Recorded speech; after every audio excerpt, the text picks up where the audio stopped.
Welcome to Voices for Mental Health. Real people, real stories, real hope. Today, I'll be talking with Adriana Stallard about her daughter Abigail's rare medical condition and how Adriana's faith has helped her and her family through the lowest points of their lives. Welcome, Adriana, to the podcast. Hi, thank you for having me. Well, we really appreciate you coming and sharing your story with the audience. I know that Abigail has a very rare medical condition, and rather than me explain it, would you mind telling us about her condition and her diagnosis? Sure. So, my daughter Abigail, she is about to turn 3. She was born at UVA. She spent about 4 months in the NICU. When I was pregnant with Abigail, we learned that she has something going on because she was not growing very well. And I was airlifted with her twice, both times to UVA. Originally, she was going to be born at Johns Hopkins. But the first time I had to be airlifted to Johns Hopkins didn't have a bed available for me. So that's kind of how I ended up at UVA. Abigail was born at 35 weeks, so she was premature. She was only 3 pounds, 13 ounces, I think, if I remember correctly. Wow. So she was a tiny little thing. Yeah, so that's kind of how our journey began. When I was about 26, 27 weeks along, we did some genetic testing. Just like I said, because she was growing so small in womb. When we did genetic testing, we learned that I myself have the duplication. It's called 22q duplication, which I had no idea I had. And so it was kind of shocking. It really shocked my family, shocked my husband. That's kind of how we started that journey with Abigail. So, like I mentioned before, Abigail's condition, she has a duplicate of chromosome number 22. And some of the characteristics of that are she has a very small jaw. She has something called oral atresia, which she doesn't have ear canals, so she's considered deaf. She has a normal ear, but she doesn't have the ear canal. So she wears a special device called a BAHA. It's a bone conductive hearing aid. Wow. And because her jaw is so small when she was born, she has her trach. She had close to 2 years ago, she had her surgery that had never been performed on a child her age before. So at that point, I decided to really start writing about our journey, and I felt like the Lord was leading me somewhere else with that journey. And for me, writing has always been an outlet for me, and so I really, really pushed hard on the paper, really started writing, and my emotions, whether I was mad, whether I was happy, whether I was, just sad or, so she's had 2 jaw surgeries until this point. About 3 weeks ago, she had an airway surgery to dilate her airway, because we are hoping that by dilating her airway, since she's already had 2 jaw surgeries, that it will expand her airway. That way she could have the trach removed. So you've all been through quite a lot. Yeah, it's been a journey, but Abigail, she is a strong girl. She's always happy. I can't think of anybody else that's as happy, when they're in the hospital. That's nice. Yeah. So if I recall from our earlier conversation, you knew when you were a certain number of weeks 26 weeks pregnant, that she was going to be born with some sort of disability. Is that correct? Yeah, when I got the genetic testing done. And I'm just wondering if you remember what your thoughts were back then and how you felt once you got that news, because I know you also have another child, which we should mention, a son, correct? Yeah, so Gunnar, he just turned 4. We had him through infertility treatment. We tried for a couple of years and we couldn't get pregnant, so we started to do infertility treatment. That took most of our savings away, obviously. But, my husband and I were always open to adoption if it came down to that way. So like I said, when I found out about Abigail's condition, or that I had it, and most likely that's what she had since I had it, it rocked me to my core, because I went to school, I didn't have any kind of special education, nothing like that, and nobody ever said, hey, I think you have something wrong with you. So it was, I think in a lot of ways that explained a lot of the symptoms I've had in my life. So it answered a lot of my questions, but it also brought this fear into my life because I'm like, just because I have the syndrome doesn't mean that she's going to present the same way. It could be worse for her. Right. So it brought a lot of fear to my husband and my parents and et cetera. So I just kind of take it day by day. Yeah. I hate to ask it because I know it's a sensitive subject, but I am curious, and I know read parts of your book that you're very faith-based and that your faith has carried you through this. When you knew at 26 weeks, was there ever any thought of basically ending the pregnancy? No. So I'm glad you asked that question because when I was 12 weeks along with her, that was the first time I went to maternal fetal, which is a high-risk OBGYN. A lot of people don't know what that is, so that's why I mentioned it. No, appreciate that. They told me that I should consider ending the pregnancy because she was measuring small.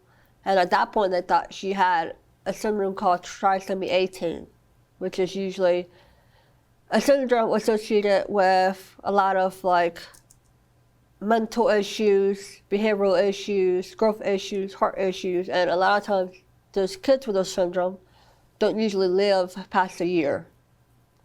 So at that point, the maternal fetal, I was going to suggest that I end up my pregnancy. And I told her no. I said, I'm not going to end my pregnancy because you can't tell me for sure this is what she has. And I'm glad I didn't end the pregnancy because that's not what she has. Wow, interesting. Yeah. So. And we talked about your husband. So you're a stay-at-home mom, right? Yes. Or are a stay-at-home mom. Your husband has a job. How does the family manage?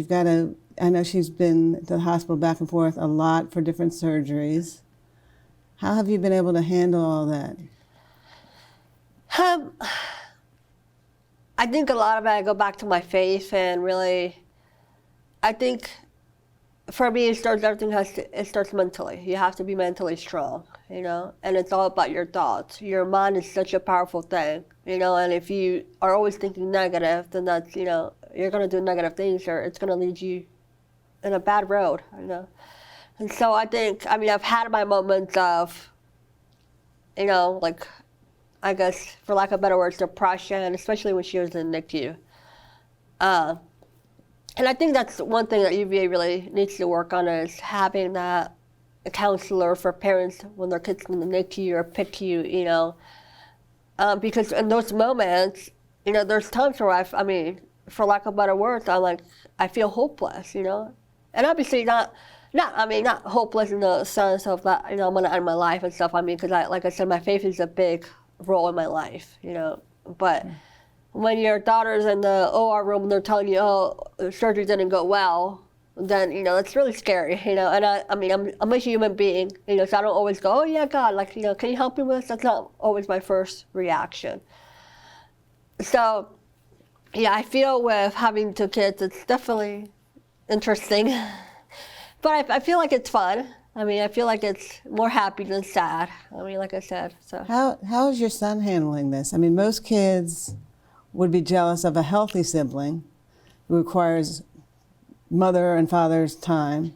Yeah. But Abigail, obviously, due to her condition, is requiring probably way more time than that. Does he ever act out, or how is he handling this?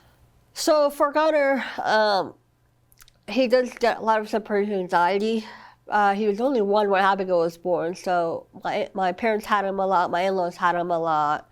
So for a while he wasn't with me, so a lot of his separation anxiety stems from that. And that's something we're still working on. So I think, I guess for lack of better words, I feel like he's experienced things that no other kid his age have experienced before. I'm sure. And so, we work with him a lot. He's very protective over Abigail. They have a wonderful relationship, Well, that's nice. That might make you feel good. Yeah. How, at what age were you able to take her home from the hospital? She was 3 months old.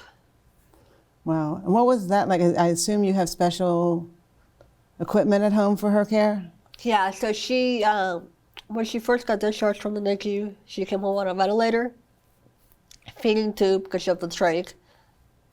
Yeah, it was really hard. I mean, they had to teach you how to use all this equipment too. It's not Yeah, like so for the trach, I think we did like 8 weeks of training, my husband and I. So I feel like now I'm so prepared that I'm losing my voice.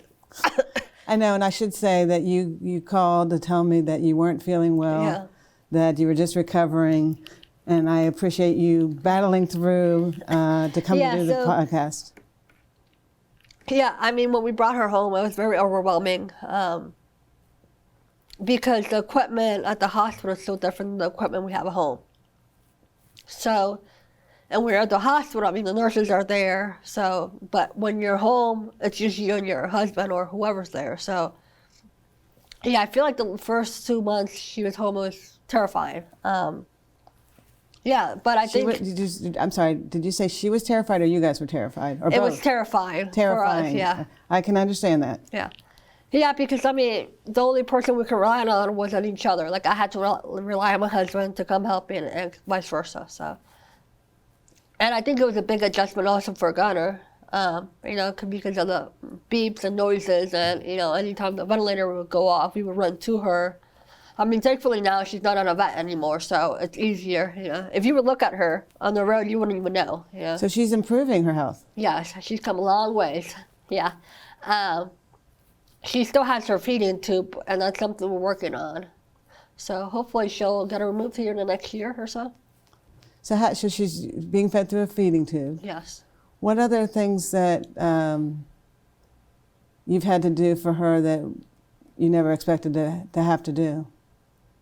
I mean, obviously, one of the big things is dealing with the trach. I mean, that's her lifeline, for lack of better words. So that's the way she breathes, you know. So if something goes wrong with that, then, you know. And that's why she's had multiple jaw distraction surgeries, so that way hopefully we can take the trach out. And all those surgeries had gone well? Yes. Yeah, the last one was kind of iffy. The first dilation surgery of her airway, she had to end up being intubated, so she had a lot of scar tissue. And that's what I mean by the trach is her lifeline, because the surgeon came to my husband and said if it wasn't for the trach, she wouldn't be here, because the scar tissue around her airway was closing her airway off. So if it wasn't for the trach, she wouldn't be breathing. You know, when we first started talking about your book, which I'm going to show the audience here, some people on audio will not see the book, but this is the book of Abigail's journey. And you said that this really helped you get through and you were able to process Yes. your information or what's happening. So tell the audience a little bit more about the book. So I wrote the book. I was encouraged by the plastic surgeon that performed the first jaw surgery on Abigail to write the book. For one of the reasons was because this type of surgery had never been performed on a child before. And the interesting thing, or the cool thing about Abigail, is she was born without a right jawbone. And so that's why when she was born, the surgeon couldn't do that type of surgery, because one, she had to grow, and two, he wasn't sure that she had the bone. So we took her to different places for a second opinion. They all told us that she had to grow a lot more, and thankfully, I call it a miracle, but a couple months after we came home, he did an MRI of her jaw, and he realized that her jaw was growing. And that's how he was able to perform the first jaw distraction she's had. While she was in the NICU, I started to journal a lot. Journal has always been an outlet for me. I feel like everybody should have an outlet, and I'm an advocate for that. And so when I started journaling through the whole NICU journey we've been on with her, my husband one time, he read one of my journals, and he's like, I think you need to do something with this. And I was like, I'm not really sure. So I kind of put it on pause. I mean, I continued to journal. But then when the surgeon came up to me and says, hey, I think you need to do something about this, one, because it could be a way that you can share this with family. That way, if another family has a child like this that needs this type of surgery, they know where to go, UVA. And so I just one day I just started writing on the computer and just kind of flowed. And I mean, I think it's been healing for me, because her being in the NICU for so long, plus the other surgery she's had, you know, she's been in the PICU. I mean, she's coded multiple times. It's been I've experienced trauma, so it's been healing for that, you know. Well, and as someone who also journals to express my feelings, I totally relate to it. And I'm also an advocate for journaling because I think when we share our stories, whether you even share it with somebody else, but just getting it out Yes. of your system and writing it down, for me, is some relief. Besides journaling, what else have you done for your own mental health? Because this has got to be a just extremely difficult situation. Yeah. And it's got to give you ups and downs. Well, yeah. I do a lot of crafting, so I use a lot of the Cricut machine. I don't know if you're familiar with that. So I Cricut a lot. I do just a lot of crafting. I do photography on the side whenever I have free time. I used to do it more often before I had kids on the side, shoot weddings and stuff. But now that I have kids, it's kind of slower. And now I just do it for fun of the kids and whatever. So, or I like to sing, or just random things. So have you talked about UVA and the NICU or PICU, right? Both, I guess. Yeah. That they don't really have people there for counseling or therapy, is that correct? Correct. So have you gone outside of that for any kind of therapy? No, I looked into it, I think it was sometime last year, or this past summer. Abigail almost passed away twice. And one, insurance nowadays is so picky on what kind of counseling you can get, And for me, counseling, you have to be able to mesh with your counselor, And for me, a good counselor tells you the truth whether you want to hear it or not. Sometimes Right. the truth, it's hard to listen to. And I have a friend, she's going through counseling, and she calls me all the time and she says, "No, I don't think I really like my counselor." I say, "Why not?" And the main reason is because she sugarcoats things, And I think part of the healing process is it's okay to cry. And I tell that to my husband all the time because sometimes I feel like he needs to cry and he just holds it back. I don't know if it's a man thing or I'm not really sure, but for me, it's okay to cry. It's okay to show your emotions. So, I wish, if I went back to school, I'd probably be like a family counselor and I'd probably work at, UVA or PICU or NICU because I feel like there's a need for it. Oh, there's absolutely a need for it. I'm wondering when you were growing up, because one of the things that I struggle with is everyone says it's okay to cry, but I can't cry. Not very often. I will cry at a sappy Hallmark movie maybe or a commercial, but in general, I don't cry. So I assume that crying was acceptable in your family when you grew up? Yes, crying was definitely acceptable in my family, and I encourage it. Because, I know sometimes I've seen parents say to their kids, "Oh, don't cry, you're a big boy, you're a big girl," but I think crying is a form of healing. So it's okay to cry whether you're happy, sad, whatever it might be. What would you tell other families who are going through a very similar struggle? It may not be this condition, this rare condition, but there's a lot of preemies out there. There's a lot of concerns with how they will develop. Correct. So what advice would you give a family going through something like this? You have to be your child's biggest advocate, and that is something I learned really quickly. Because as a parent, you'll know what's best for your child. A doctor might know what's best for your child, but for me, I feel like the Lord gives me peace when I'm supposed to do something with Abigail, with the surgery procedures, whatever it might be. And sometimes I've had to say no, and sometimes I say, yeah, I'm okay with that. And also look for a second opinion. Because I've learned that a doctor is a human just like I am. We make mistakes. Just because he has a medical degree doesn't mean that he knows everything. And so it's okay to look for second opinions. So that's interesting that you would say that about doctors, because I think a lot of us, and maybe it's my generation, I don't know, but would think that doctors know it all, and they don't. Correct. And they can make mistakes. Correct. So the fact that you recognize that is great, and I think you're right that people need to get second opinions. Yes. Yeah, we are actually in the process of getting a second opinion for Abigail's airway. And so we might have to go outside. We'll most likely have to go outside of Virginia for a second opinion on Abigail's airway.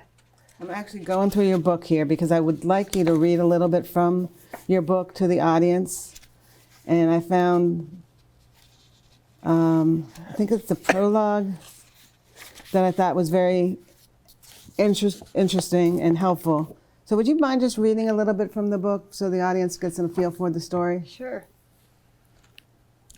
In the quiet moments when the world seems to slow down and we're left alone with our thoughts, my mind often goes back to when our lives took an unexpected turn.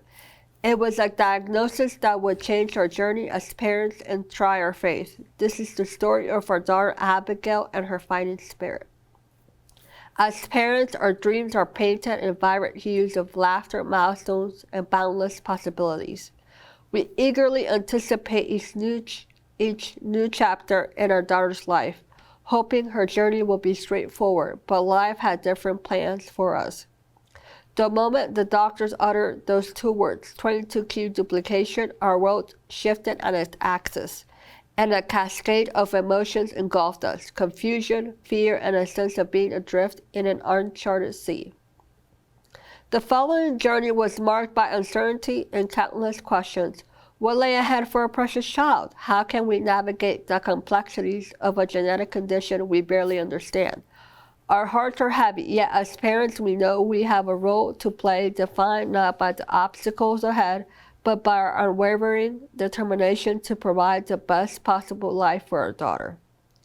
In the darkness, we find strength in our faith. We believe in God, who has a purpose for every twist and turn, and is our guiding light. Faith has enabled us to take each step forward, even when the challenges seem unending. Through countless doctor's appointments, therapies, and sleepless nights, our faith has grown and intertwined with the resilience of our daughter, who has faced every hurdle with a smile that can melt the coldest of hearts and a fighting spirit.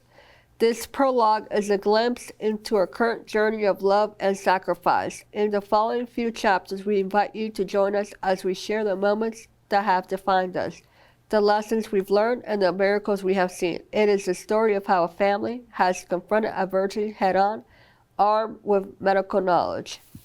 That's beautiful. I mean, what a great introduction, and I think people can understand how well written it is.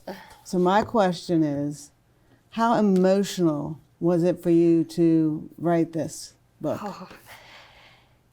It was very emotional, just because I had to go back through all the journals I've written and kind of reread them and feel the emotions, and I feel like that, I think it's what makes the book good, is that when I was reading, I felt those emotions, There was one part of the book I read about the first time Abigail coded, and I think that goes along the lines of, I went into the room and she was blue. Nobody had noticed that she was blue. And in that moment, panic hit me. And so I write about that, and I describe the feelings I felt, how I screamed for help from the doctors. And so I think it was definitely hard to write the book. It was very emotional, but I also feel like it was healing. And so I think it's a mixture of both. It was hard, but also healing. So. How is your family handling the financial side of this? Because it's not just the physical side. There's got to be an emotional or a financial toll.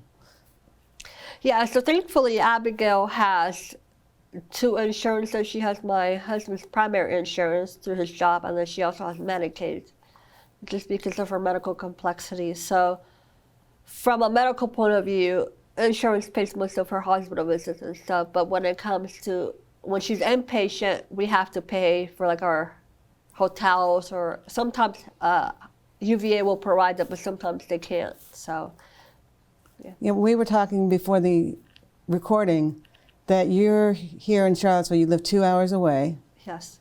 To go to UVA in Charlottesville, it's 2 hours away, and you come twice a week, or usually at least once a week. At least once a week. Yeah, I was actually here last week because she had an ENT appointment.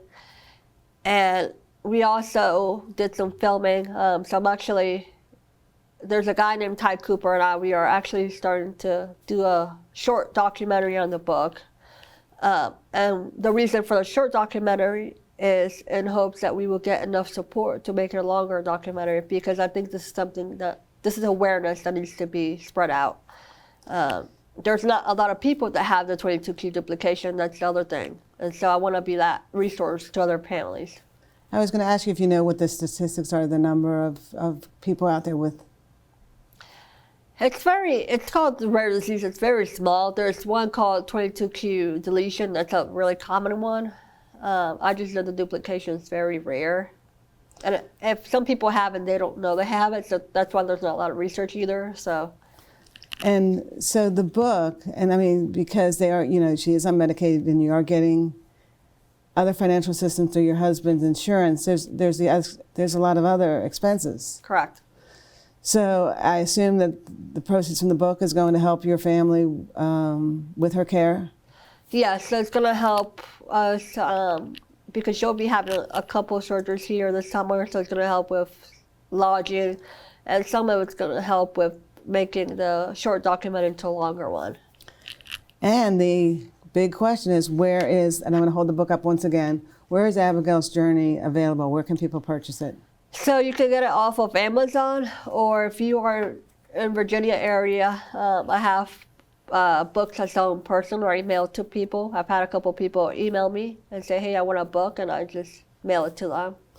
I want to thank you for being on the podcast, but also writing this wonderful book to help others. I think it is an amazing story, something I've never heard about before, and I'm sure a lot of our listeners have never heard about it as well. Well, thank you for having me. It's been a pleasure. Thank you. And to all of our listeners who are following us, please continue to check our podcast weekly on all streaming channels. You can also follow us on our website at voicesformentalhealth.org. And remember, you are not alone.